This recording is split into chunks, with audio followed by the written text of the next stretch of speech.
Town Hall meeting. Today is November 14th. We're grateful for your time and attendance. We're going to focus a little bit about the progress over the last week, as well as any kind of questions and answers that you may want to run through. We have Terrence, L, and Wally in support. If you have any questions, feel free to direct it there. This is a private membership association. Some of the things we may talk about might be forward-looking. If you're new to this is a simple conversation around decentralization, but there's lots of complex moving parts. But the goal is to make it simple for humanity to adopt primarily from access devices like these. So phones that basically enable the individual to access their data from a decentralized approach where they own their own identity. Today, we're going to be joined with folks on either rippleeffect.clear.events or townhall.clear.events. And you can join in there. If you have questions that are live, you're welcome to join us there. Some of the first things that happened this last week that are pretty material is, and most folks may have just missed this all the way around, but you've seen us talk a lot about data, and it may be data that's not just from your phone, it may be from other devices, such as maybe cars, maybe cameras at your house, maybe devices that you would think you would own the data to, but you really don't. And then kind of the next step. And this is not something that is kind of a theory or some conspiracy. This is real. This is actually a bill. So this was passed already through the House in the United States of America. So this is actually a law that's going into place. For those that aren't aware, there's a lot of different automobiles that we've actually purchased that are electric automobiles or manufacturers that are going all the way electric, from zero motorcycles all the way up to Teslas, all the way over to Volvos. And Volvos in particular are taking it all with the Google platform, and 100% of all of their vehicles will actually be electric. All of this will happen by 2025. And what people don't understand is inside of these, there are actually kill switches that are actually already built in, and it's built in by law. So what this particular law says, this House bill, if you will, it basically says that by the end of the beginning or the end of 2026, all cars that are manufactured and sold that are new within the United States will have a kill switch that will be built into them. So I'll just throw that out there. Help you to understand. This is to be determined based upon anyone's kind of perspective. I'm going to have a couple things read to us here because I think it's important for you to kind of see how this is going back and forth. This is from an individual that basically tries to simplify and remove the funding for this bill. Here we go. My amendment is simple. It will defund the federal mandate that requires all new vehicles after 2026 be equipped with a kill switch that can disable a vehicle if the vehicle has monitored the driver's performance, and that the vehicle determines that the driver is not performing well. It's so incredible that I have to offer this amendment. It almost sounds like the domain of science fiction, dystopian science fiction, that the federal government would put a kill switch in vehicles that would be the judge, the jury, and the executioner on such a fundamental right as the right to travel freely. But here we are. It is federal law that this is mandated, and so I am offering this amendment to defund this mandate. I don't know if you remember, but about 7 years ago, there was a process within the grand jury, the law of the land, all the way to the top, that literally said the ability to travel, you don't need a driver's license. You don't even need to have a license for your vehicle. And there's folks that are saying, well, I'll go ahead and do that. And then they get in trouble and they have conflict. And sometimes they actually pay with their lives. But the actual law to be able to provide a service, like if you're an Uber driver, then yes, you need to go through, get licensing, get insurance, get registration, get license plates, and comply with those statutes that have been put in place, namely by the states. But what's very interesting is this is something that is going to go above and beyond and further. So this is going to be, how are people actually driving? So is your driving acceptable? Now, you can go through, and I'll try and jump down to, let's pull this up. Let's listen to this real fast. So this is, I'm not even going to go through the rebuttal around why this is important, but I'm going to, from the left side, the folks that actually put this in. But let's look at it from just a drunk driver's perspective. Here we go. More than 10,000 people die every year from drunk driving crashes. Drunk drivers are 7 times more likely to be involved in a fatal crash than a sober person. So you would think that the Republicans would want to do something about it. Democrats have done something about it and said that NHTSA now will have drunk driver protection prevention technology. You know, this technology has the potential of saving thousands of lives. And I don't see that you're agreeing that we should be saving those lives. And I would say we should all vote against the Drunk Driver Protection Act, her sarcastic name for the Massey Amendment, and I yield back. So you can kind of see both sides of it going back and forth saying, you know, if you're going to be drunk driving, for instance, there's actually laws already in place for those types of things. So if you've actually been convicted of drunk driving, you know, sometimes you have to have a breathalyzer before you can actually turn on your vehicle, etc. But this is something that is across all vehicles. All vehicles by 2026 have the ability, if someone doesn't like how you're performing, what you're doing, where you are, they can literally turn your vehicle off. I'm not talking about the data. I'm not talking about the videos. I'm not talking about the recordings. I'm literally talking about, which, by the way, there's a whole nother conversation around those. But I'm literally talking about a vehicle that is a massive, I won't use the word surveillance because it's an information gathering device, but it knows a lot. And I'll just leave it at that, especially when you start linking up, for instance, the Volvos, they link up your profile within a Google ecosystem. If you don't log in with a Google ecosystem, and which in turn then links your IMEIs with all your accounts and just ties all of it together, that car becomes very dumb. For instance, I did that for 2 years. I wouldn't link the Google account into it, and to be able to fumble through just to be able to play sound through a Bluetooth connection was actually difficult, and by design clunky. So the point that I'm trying to drive here is, what does the future look like? We talk about the clear companies focusing on, I'll even pull it up here real fast. The clear companies focusing in on the future of systems being decentralized. Why? Because we believe that centralized systems are actually robbing children and others of their future that they deserve. And a good example of what's happening is this exact thing. Right now, a lot of this generation doesn't really pay attention to what's going on around simple privacies such as this that are being taken. Now, is this into law? Yes, it's already passed the House, the Senate, and what they're trying to do is actually defund it. Now, your guess is as good as mine. Well, I guess we all have different perspectives, but it looks like this thing is well on its way to actually being implemented as a part of law, so to speak. So 2026 vehicles will actually have kill switches built into them. There's a lot of noise that we're seeing up in Canada. There's a lot of lockdowns. There's a lot of turmoil that we're seeing within the Middle East, a lot of death that we're already starting to see. We've talked about parts and pieces of this. I haven't personally kept up on a lot of the news. My primary focus is within the Pacific, trying to build out ecosystems that can actually stand up and be a true parallel system and alternative to the centralized systems that have been massively taken over. As we go through this progress, we're seeing some advancements within the back-end systems, not just within the Hawaiian ecosystem, but within the Tuvalu system as well. And some advancements this last week and not just this last week, within the last 3 weeks within the Fijian ecosystem around some of the opportunities that we had discussed prior, just moving forward there in a material way. You'll also see some things that are advancing within the store, so particularly phones. There is a full new image for the Hawaiian phone, as well as apps. So Hawaiian Pay and Hawaiian Life are fully deployed on Android. We had some setbacks this last week, and what we thought we were at about 95%. Turns out when we actually started implementing and testing, we're about 75%. But what's neat is it's not on Android. It's actually on iOS. That's a massive step forward. This is the first time. Yeah, exactly. It's been a long time coming.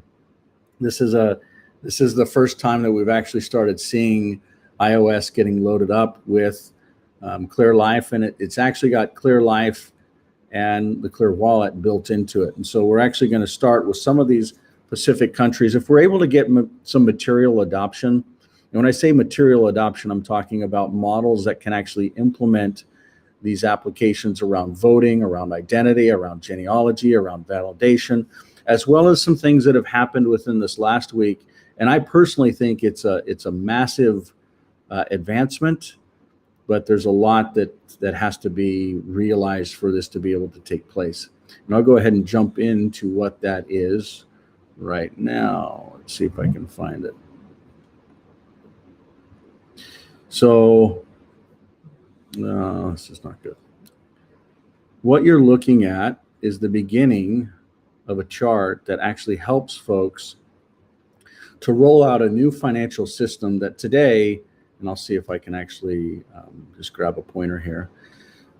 And maybe what I should do is just zoom in on the piece that makes a lot of sense. So what you're looking at is kind of how a lot of these, some people say, how does this stuff gel up? How does this actually become a system? How does this, and really what it is there's stacks and stacks of books like these. So for those that have been following along, you've seen, how every day it kind of continues to grow and develop with different ways that things can get connected. And when we look at the indigenous communities, that's also how they learn. It's how they understand how everything is connected. And I believe it's a true and correct principle around learning as well as development. But what you're seeing is some of the first steps towards putting together a model that can actually enable the new financial system. When I say new financial system, I'm talking about the alternative to this mess.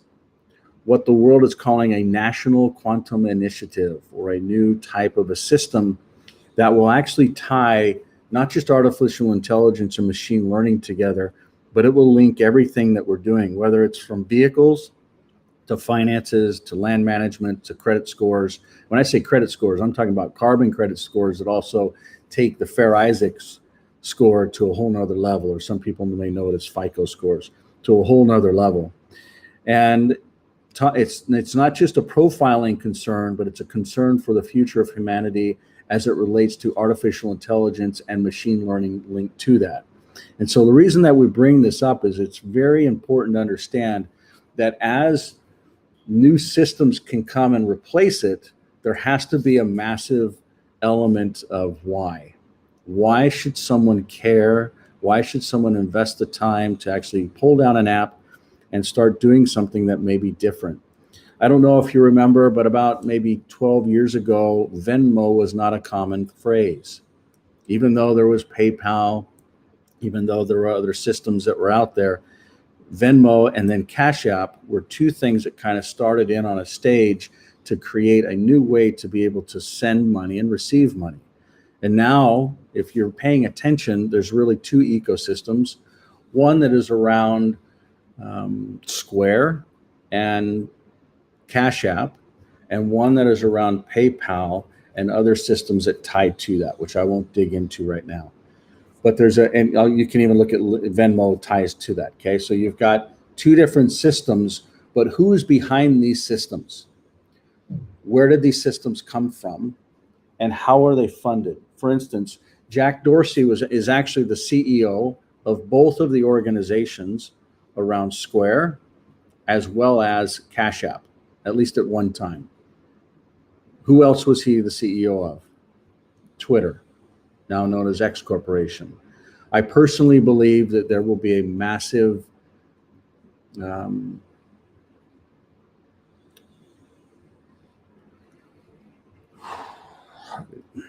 coup is not the right word. Sabotage is probably the right word.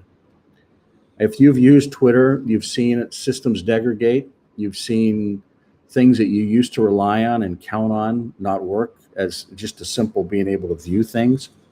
I'd say 30% of the time, there's actually issues where it used to be very stable. And that's not talking about the new features and functions such as video and voice type services. But what we're talking about is if this new system, this new financial system is actually going to be adopted, it's going to be adopted within ecosystems that are going to replace identity. And that is really the basis for why decentralized systems provide value to humanity.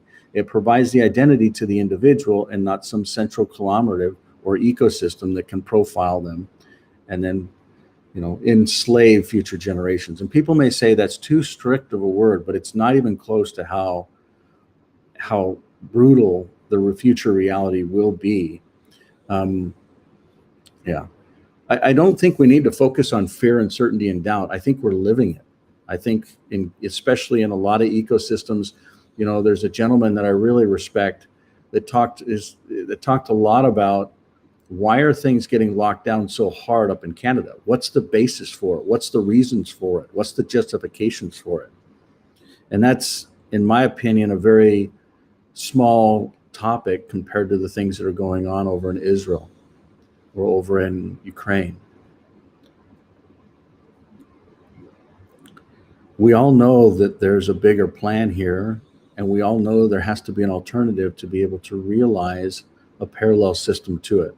What we're looking at here, whether you just may look like something on a whiteboard somewhere, but in the middle is basically, imagine a US dollar that can be put into a financial institution like we're currently used to.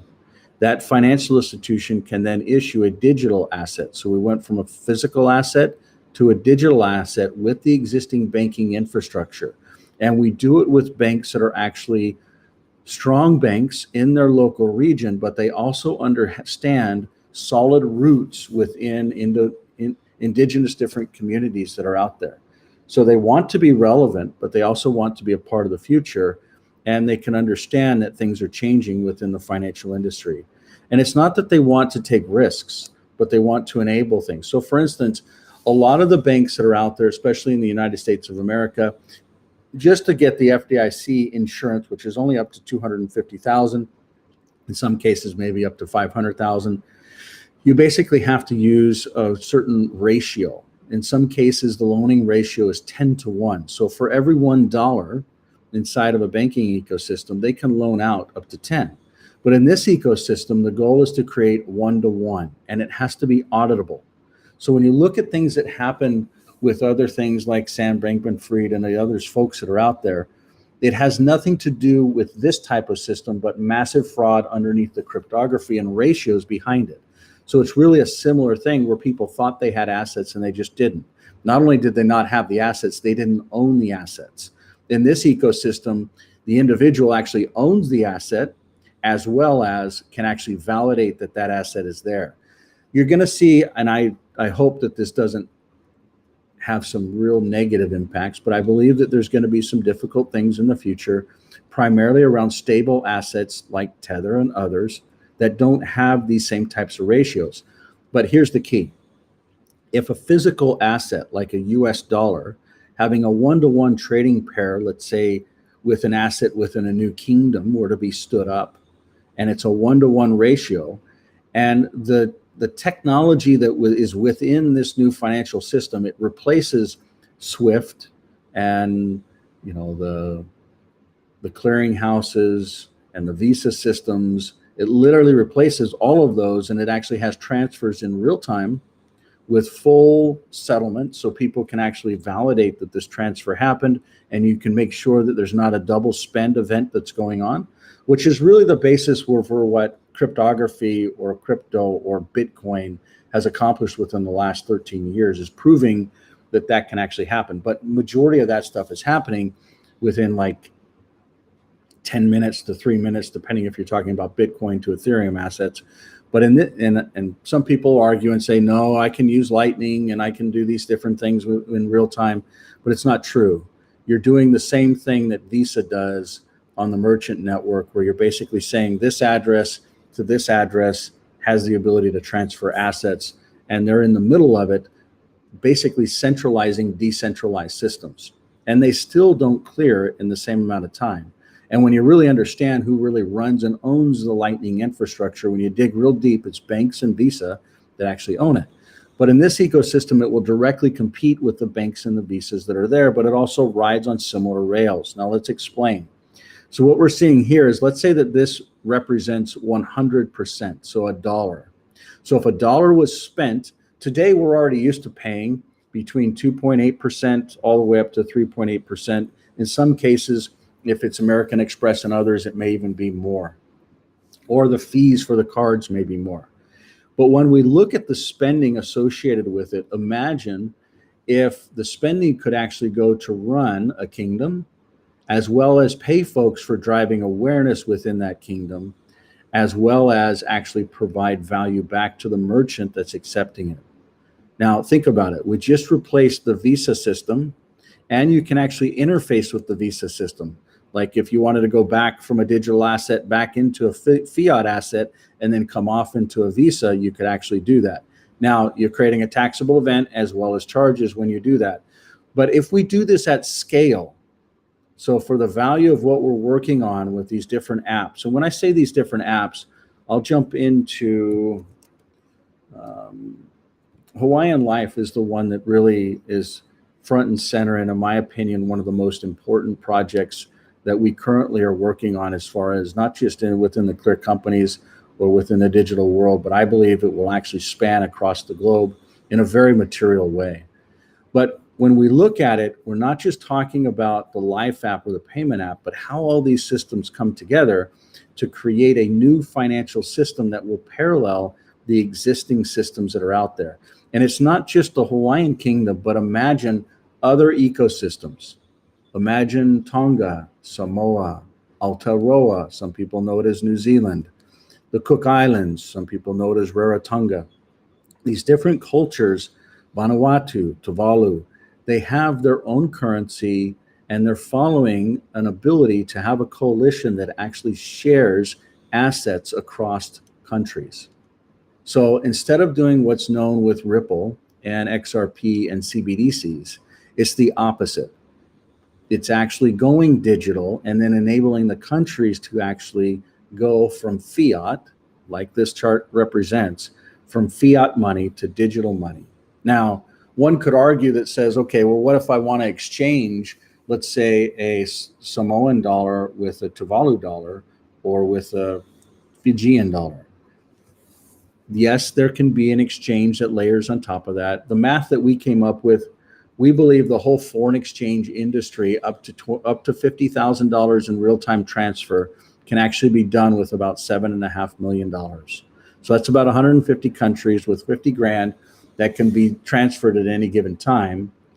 And it's very disruptive, but at the same time, it's a way to bridge the physical assets to digital assets and enable countries to not just create a CBDC that their federal or foreign exchange desks or even Reserve Bank has authorized, but the ability to actually control and manage it within their own countries.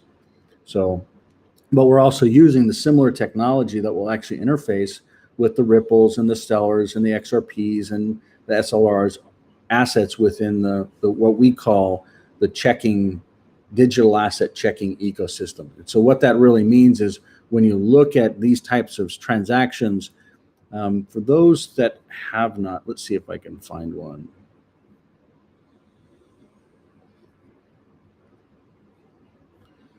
Yeah, so you can see here that there's a dollar asset. So these are different currencies, okay? And actually you can't see them all here.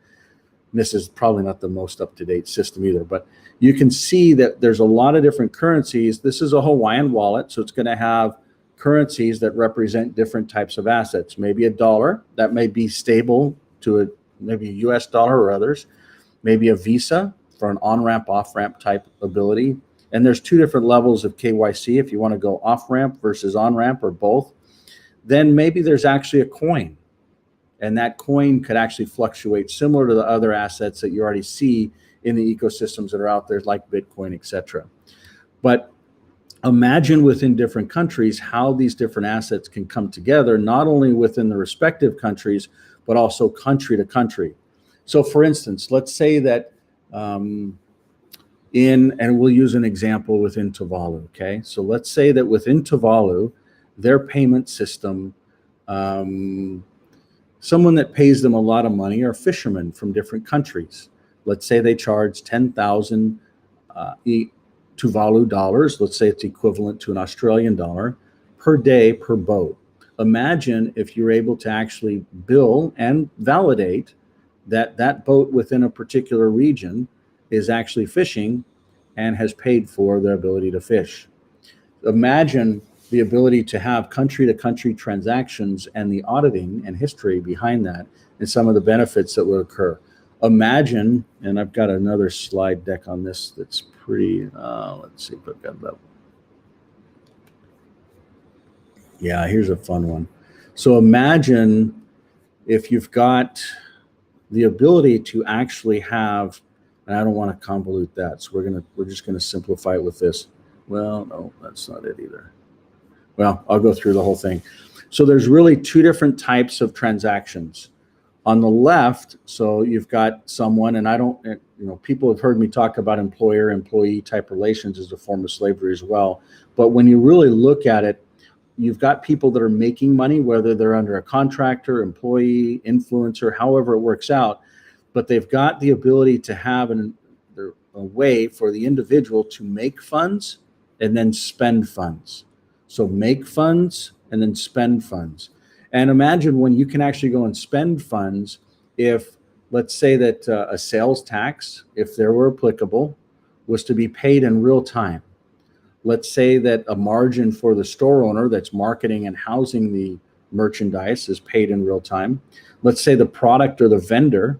So think about a store that doesn't even have to have their own inventory, but they're actually, they're just selling shelf space. And for those that have ever tried to go through the process of using Walmart, and it's a similar type thing where you're actually putting a lot of your product in consignment until it's sold is when you get paid. And so cash flow management within the manufacturing process is a big part of running an effective ecosystem. And this type of system can actually enable it. So imagine the product gets paid in real time. And then imagine, let's say that there's, in this case, it would be equivalent to like Social Security in the United States, or maybe like the superannuation fund that's within the Fijian ecosystem. But what I'm trying to articulate is transactions that can actually be done in real time, paying multiple bodies. And then let's say that this individual wants to return the item and get it back. Let's say it was a pack of bubble gum. All of this transaction can happen with a pack of bubble gum. And then the individual, let's say they didn't open it, they want to take it back within a certain period of time. And again, these things can all be defined based upon policies that the store has. And so the technology can say, hey, within 30 days, you can bring the pack of bubble gum back if you haven't opened it up. And then everything gets unwound or clawed back to be able to facilitate that transaction. So these are types of future systems that will literally leapfrog over the existing system. And that's why this quantum initiative and some of the quantum systems that they're talking about will actually be very disruptive. Why? Because the architecture behind how these things are actually facilitated is done with consensus with nodes that are all around the world. In some cases, let me see if I can find, no, I don't have it here, but it's based upon decentralized technology. The goal is to truly have systems that are ultimately decentralized and not centralized decentralized technology. So for those of you that have been here for a long time, you've heard us talk a lot about that. The warnings and concerns around centralizing decentralized technology and how new kingdoms or nations or even existing systems that are already out there that may just say, you know what, we're running a monarchy and we want to be able to use this type of a colonial-based system with this type of technology. So the initial elements of what we're focusing on is how do we actually do that within a particular region. And for those that were not here last week, talking a lot about how different counties can actually choose to say what kind of voting system and identity systems they'll be using. So imagine if not just the system that's being rolled out within the Hawaiian ecosystem. So this is what a user actually sees. This is what an admin actually, oh, I don't want to show you that one. This is what an admin, let's see here, actually sees. So let's say that, yeah, there's a lot of maturity that's happening within these different systems, and we'll continue to spend more time on that. But it's not just the kingdom of Hawaii or the Hawaiian kingdom, but there's other countries and nations that are actually rolling these same technologies out. And as they roll them out, imagine if they actually collaborate together, and if they do it in a form of unison, and then also take it from what we call water law. And so I'll jump into this. So law of the water, also known as maritime law, or law of the land, also known as terrestrial law. Now, Terrestrial law is what most of us understand, at least in the United States of America, as well as in Canada. And I'd also say, I think there's folks from Australia and New Zealand, and maybe even the Middle East on, but contracts, torts, or criminal courts or civil courts. So these are coming from colonial-based systems, but when you really understand law of the water and the importance in governance within the law of the water and how it works with ports and other ecosystems, there's a separation that happens there. But imagine if that law of the water can be adopted within the Pacific and then penetrate county by county by county within the United States of America. We believe that the United States of America is a very important stronghold, and one that if it's penetrated to a point where the counties lose their control, it'll be very difficult to regain any kind of united anything. Why? The founding fathers of the United States of America gave the power to counties. I would ask you, in your county, do you have a sheriff? A true sheriff, a sheriff that's actually empowered to keep the law. Where I'm currently at, I hear sirens every single day. As a matter of fact, one of the reasons we started this meeting late today was because there were sirens going off. It is mind-boggling to see the population. There's not a big population. These things are not crazy issues that should warrant, in my opinion, sirens. When you look at the folks that are behind the overreach, because I think that's really what it is, the overreach within this ecosystem, you see a history and you see a lack of a sheriff. Even though they'll say that they're from my perspective, they're really not. But I would ask you, do you actually have a presence of a sheriff within your part of the world? Maybe you're in a Providence up in Canada. Do you feel like, that representation, and I know Canada is not in the United States of America Constitution, which really decentralizes the authority to the county, but you just got to think about that for a little while. The counties have the ability to actually pick what voting systems they're going to use. How is it going to be paper ballot? Is it going to be a digital system? What kind of digital system? Does it use cryptography? Does it not? Is it something that is transparent, etc.? So I'll stop blabbing there. I've talked about a lot of different topics, probably shown a little bit more than I should have with some of these other topics, but we'll go to any questions, thoughts, comments that anyone may have. Any feedback, any dialogue, anything that you're seeing in your part of the world.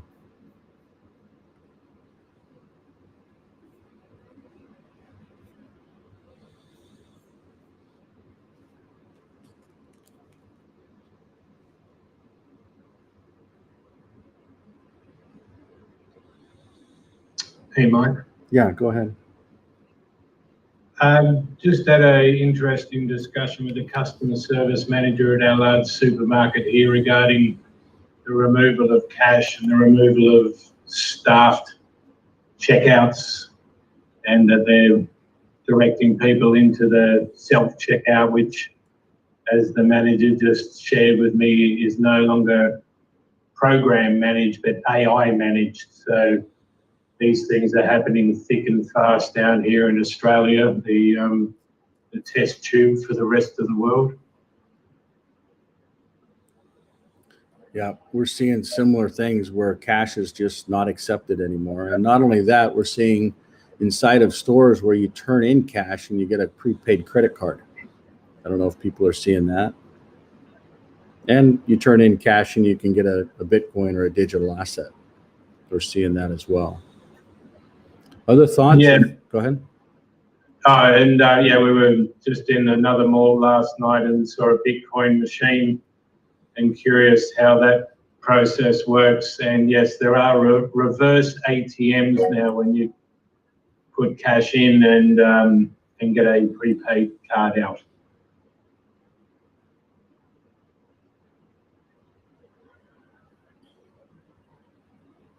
Looks like we got a couple audio or textual questions. Looks like there's a couple permissions a couple of folks want to actually ask some questions, but there's some, usually if you're using Clear One for the first time, you have to acknowledge the permissions before you come in. If you do it afterwards, you've got to log out and then log back in. It's usually only the first time. So other thoughts, questions, comments? Thank you, Terrence.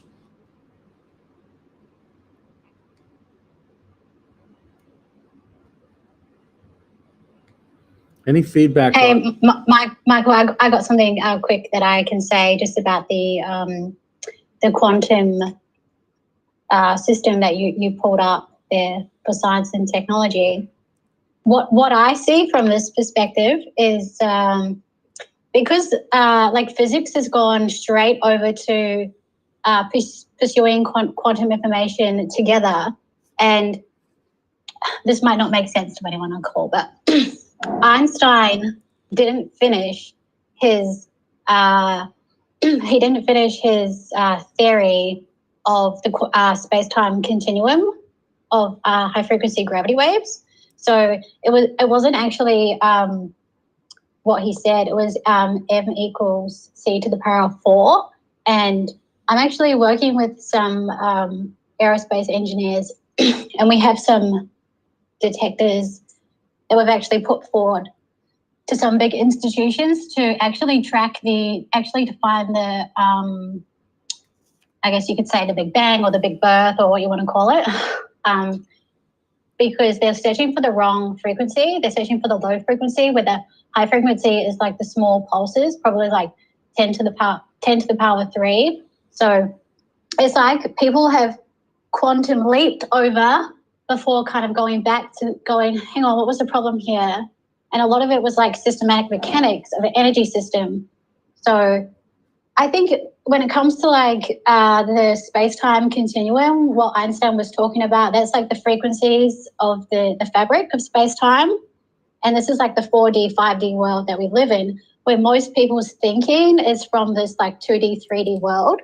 So I think the space that we're in at the moment is very good, like decentralization, making sure that there's private networks, people are owning their own data, where I think in this quantum space, there's a lot of strongholds that aren't really thinking of the individual mind. So that's just what I can see anyway from this perspective. I appreciate that feedback, and we all know that energy as we know it is not being utilized by design. We have massive, not just healing, but also energy capabilities that humanity is hiding. And this isn't just something that is a theory or something that is potential. I've personally seen it with my own eyes, and it's very real, especially the power side of it. The health side of it is a little bit more difficult to understand.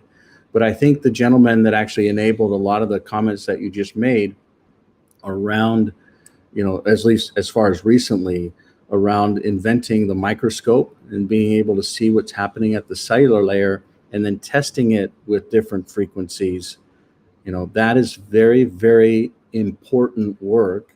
And we're starting to see things around quantum entanglement, if you've been involved, and this is your comment right here. The future of medicine will be the medicine of frequencies. And it's very true, very real, and very decentralized. It will be. Yeah, okay, so that's the frequency in which they're talking about in like biomedical at the moment. And it kind of encompasses the sensing technology around smart cities, because the front end of like the digital modulation scheme is like 100 kilohertz, which is like basically it's like lens, like it's a lens or like a metamaterial, and it kind of bounces off the frequency, and it's a more sustainable wave. So it's the same that they use in like MRIs. So I kind of feel like the world's kind of like balancing out a little bit, but maybe people's brains aren't balancing out at the same time. Yeah, it's neat to see how folks are trying to put these parts and pieces together. And even before this call started, there was a wonderful gal that we've talked about, and we've seen different products, but there's different technologies like beds. Some of the beds spin, some of the beds have frequencies and spin, some of the beds use lights, some of the beds use different rays. But in all reality, there's no reason why we can't actually live in environments that are actually healthy for us. 100%. Yeah, 100%. I mean, you know, it's actually, you start feeling better, and you know, imagine, and that's why some of the things that we look at with existing walls, or even how layouts and designs work, and with frequencies, imagine if some of the energy stuff and the ability to link these different frequencies into the way that we live were actually a part of life. For instance, a lot of the lighting systems that we come are actually off of halogen lights. That's a frequency. You know, literally, just last month, I was doing, it was for adrenal glands, and it was a frequency that 5 or 6 of us were just sitting around a little pod, if you will, that was letting off frequencies, and they just pull a light in, a fluorescent light. It's not plugged into anything, and you just put it around it, and you can see how this frequency is actually enabling people or disabling people. In some ways, frequencies can actually, you know, like, think about it. And when, you know, I was talking to somebody earlier today that is not feeling good. They're going through cancer treatment. They chose to do radiation. I personally think that that's not the right path, but the radiation is actually killing cells. And so some of these frequencies are actually doing just that. But when you look at what like fluorescent lights do and how they work, the lights that you're actually around can make you healthier or not. And I'm not saying that, you know, everybody go change their light, but it's really designing places that we live and love to be in that are actually healthy for us is one of the goals and objectives. So again, this is, the home side of it is very futuristic. It's just getting done. A lot of it is based upon some of the needs within the Pacific. It was originated within Fiji, which, by the way, this last week and the prior week, we had some pretty material advancements, primarily around a large $200 million fund that is being issued within one of the projects to actually build out the 64 homes that we originally talked about. It's the same funding, same projects, and it's actually materializing. I don't necessarily like how the Reserve Bank, and I won't mention other banks and other organizations, but if we go through and really dig into this chart right here, for those of you that follow along, you're already familiar with it. So the secret combinations within different ecosystems and how they're actually getting the adoption of different systems is through different organizations that enable different funding that then everybody gets a piece of. And the next thing you know, you got this good old boy club that's deploying these new ways. And when you actually start following along with this use case, this scenario here that we just showed you around people that are actually making money and spending money, if you're spending money on a home, if you're spending money on utilities, if you're spending, these are actually, that's why they call it economics. That's why the World Economic Forum is building everything around really a monthly payment, and you will own nothing and you will be happy. How many folks have actually stayed in an Airbnb within the last 5 years compared to 5 years prior to that? Do you think twice about it? Maybe it's a VRBO. You think, you know, have you seen people that are like, I'm just going to make a living on getting 6 of these things, and I'm going to make sure that they have 80% utilization and their cash flow and everything, and they hope that it just continues. So that is actually what the World Economic Forum is doing in the housing world and the payment side of it that ties to that. But what if we were able to tie some of the housing with financial payments that were actually decentralized, and then the housing actually used frequencies that actually helped you to be healthier?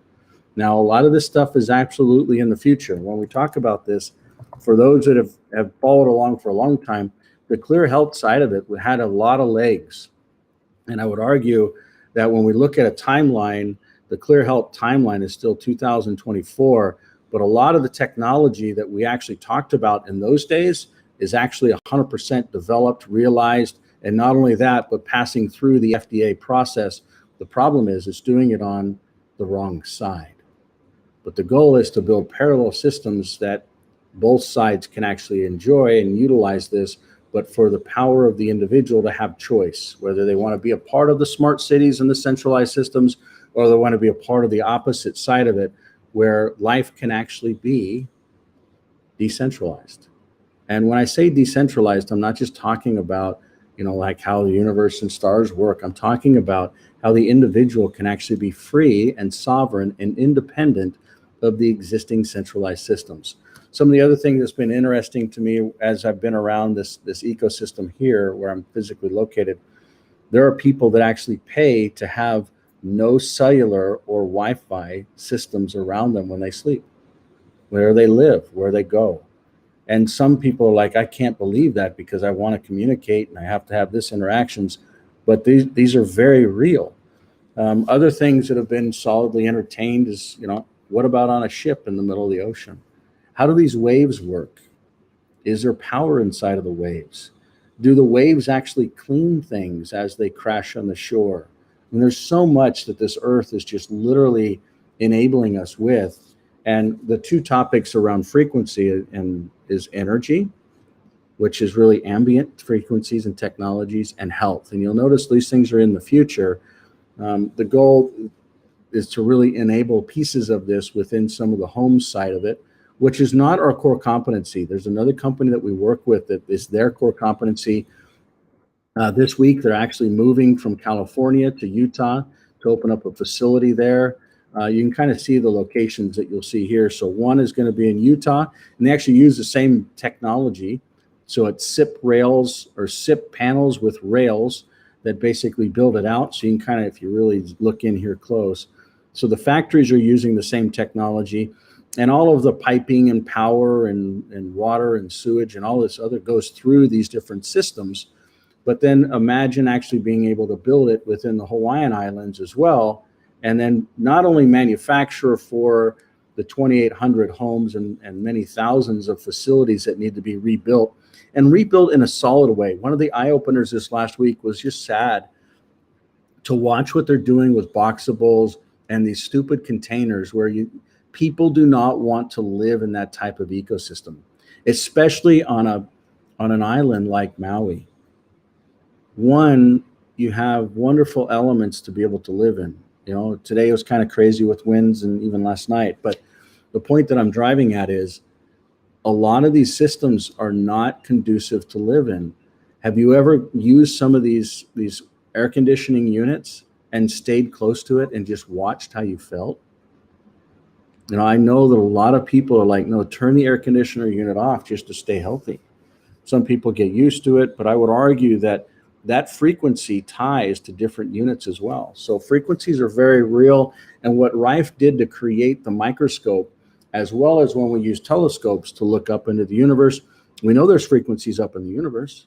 We're sending out sounds all the time to test and say, hey, there's probably like 17 extra electromagnetic frequencies, which was discovered by a 1962 high frequency pioneer from Russia. So actually, if I could say, we're actually using Earth between Earth and Jupiter as a laboratory to track high frequency gravity waves. So really, it's just got to stay. Yeah, it's just got to stay in the dimensions of people who are kind of like in that space. Otherwise, people just leave it.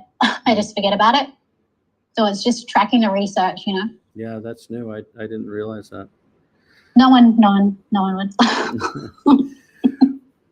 Well, so I think a lot of this kind of helps you kind of tie together. It's using principles that are gifts for us just to be here on Earth. A lot of us, the learning systems want to remove it from the paradigm. They don't want you to learn about healing that is not within the health system, or they don't want you to learn about financial systems or maybe even languages.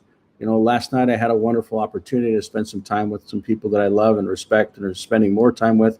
Actually, it was a hard conversation, but probably because of one dingy comment that I made. But it's coming together, and it's understanding how we got to where we're at through education, through knowledge, through awareness, through understanding. And the understanding has to happen, as us as individuals. We're here to learn on our own. We may be influenced by others. We may be empowered by others.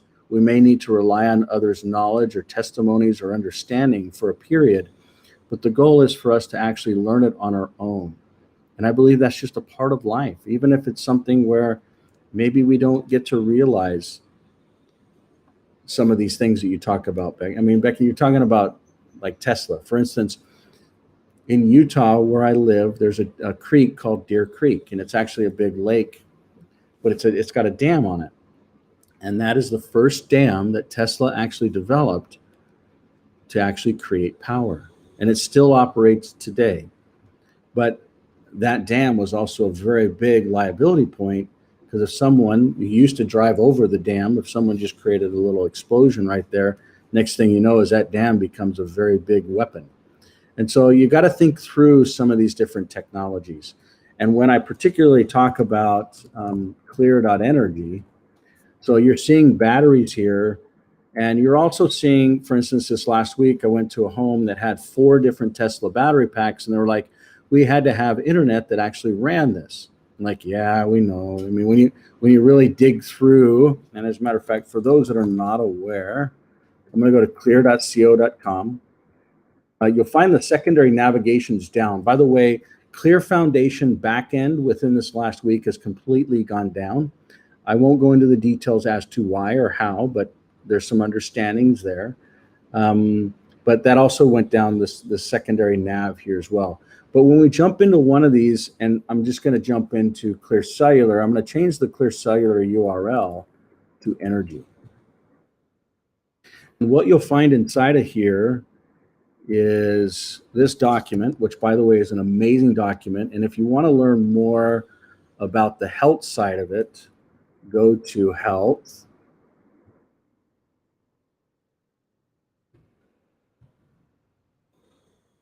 And the document that ties to this, called the Teal Paper, very, very powerful document. It's only 3 pages, but this document talks about the ability to communicate with the human body through basically what they talk about here. And pieces of it are quantum based, but the ability for this QED to actually work. So if you want to understand, you know, it's basically frequencies, but frequencies enabling the ability to communicate with the human body through yes or no questions. Because once you can actually start doing that, then you can start having frequencies that can start actually healing. That communication with the body is so imperative. And for those that are not aware, there's a nice new ring that's hit the market. Massive, massive disruption. And this ring is doing some very unique things that humanity has not seen. You can kind of see it here, the way that it's engineered, the way that it communicates, the way that it actually works, the way that the software interacts. And if you really understand some of the things that are happening within this ring, it's very unique from anything that's happened before. So how they talk about a clinical lab wrapped around your finger. So if you actually have, or the need to be able to look at certain things, some people may say, you know what, I can already understand oxygen saturation levels, sleep stages, heart variability, you know, quality of sleep, stress, all these different things. But this does a lot more when it ties into that ability to communicate with the human body through yes or no questions. And then when you start looking at the agencies and the technologies behind it, you know, you're talking about the ability to do things that humanity hasn't seen before. So FDA grade, again, pending, different certifications from around the world, etc. But will we own that data, or is that centralized? That's exactly the point. You just nailed it right on the head.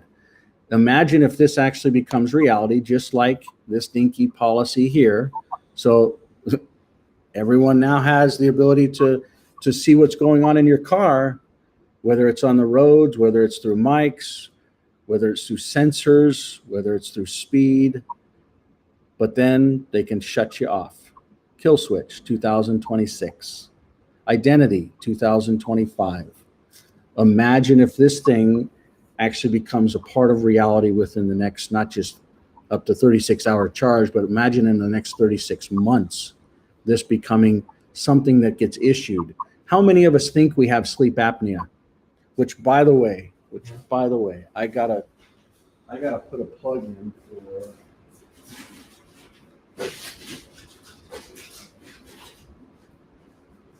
It's not even the right stuff. There's some stuff that's amazing. I won't even bring it up because I don't have the right thing with me. But this is going to become a reality. And the question that you just asked, who owns the data, is a very, very key question. Very important, very paradigm shifting. And we'll just watch the future as this becomes unveiled and rolled out. But let's say that people say, you know what, I'm worried about my sleep habits, or I'm worried about, maybe blood sugar levels, or just different things. And the next thing you know is your doctor actually issues not just a drug, but they issue you a ring that you now wear. And as a part of your insurance compliance and payments, you have to wear this ring. Imagine the consequences of something like that. Where you go, what you do, how you do it, everything, it's built in. So it's not just monitoring the vehicle, it's monitoring the human body. These same things will be a digital process that we need to be aware of. And just like what happened here, this was inside of some House bill that got pushed through, and it's law. In the United States of America, it is law that, again, here, I'll put this. You may have heard that as of yesterday, it's been decided that beginning in 2026, all cars sold in the United States will be equipped with a kill switch, whereby the car can be disabled remotely if it is determined that you are driving poorly. Who defines driving poorly? Who defines poor health? I don't know about you, but my confidence in the existing centralized healthcare reality has shifted. Mine started shifting probably 2 decades ago, whereas a lot of other people's paradigms may have started shifting within the last 2 years, after you start seeing some of the results of, slow the pandemic to safe and effective to, well, I'll stop there. Any other questions, thoughts, comments, feedback, anything?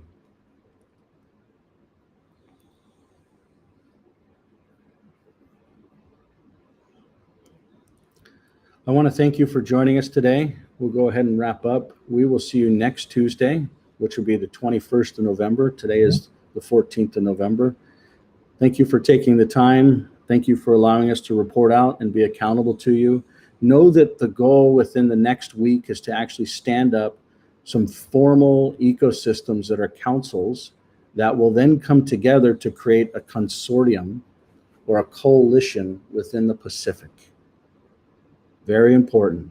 If you want to be involved. Okay, what was that, Michael? Is that with like a council inside of the digital governance? Yeah, you got it. So the digital world will have its own councils, and then there will be other kingdoms, nations, groups that will have their own councils that will be part of a coalition that will actually help to link a lot of this together in such a way where exchanging of not just data, not just financial systems, not just identity, not just disputes and resolutions, but all of it combined, as well as one land management system and one identity management system that's tied to genealogical records that can validate and prove who we are, especially when we Awesome. So it's all coming together right. Again, this is 2023. For those that watch this in the future, you're seeing it unroll every week, and with amazing people that are literally, last night, a very special woman, and I probably shouldn't say this, but last night over the table, as we were just discussing, I saw a relationship with her in the future as I saw her pass. And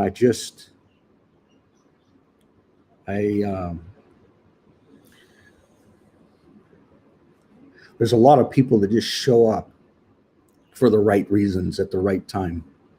And they dedicate their lives to serving the next generation, which they won't even see the benefits or maybe even experience some of the joy or the peace that comes from it.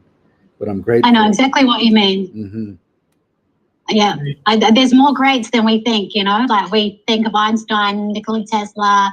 There's more greats than we know, One of them just passed in January. And I've just recently met the other one, and he's amazing. So I know what you mean. Yeah. Feel that.